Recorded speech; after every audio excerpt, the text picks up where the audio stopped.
Le mois dernier, j'ai été victime d'un accident dans le magasin Leroy Merlin près de chez moi. Je me trouvais au rayon jardin quand une partie du rack des piquets métalliques pour clôture situé derrière moi s'est effondrée. La séparation du rack a cédé sous le poids des piquets qui sont tombés sur mon bras gauche avec lequel je me suis protégée. Heureusement, pas de fracture mais de gros hématomes. Ces blessures m'ont obligé à interrompre mon travail pendant 10 jours. En plus, il a fallu 4 hommes pour relever les piquets. Et aucun matériel de premier secours n'était disponible dans le magasin en attendant l'arrivée des pompiers. Notre fils de 7 ans s'est fait écraser dans un magasin de bricolage par un chariot élévateur.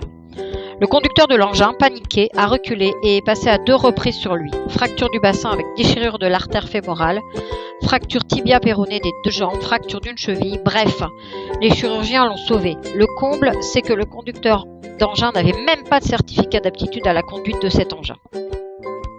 Quand je viens dans un magasin de bricolage avec mes enfants, je suis très attentive à l'exposition des produits chimiques.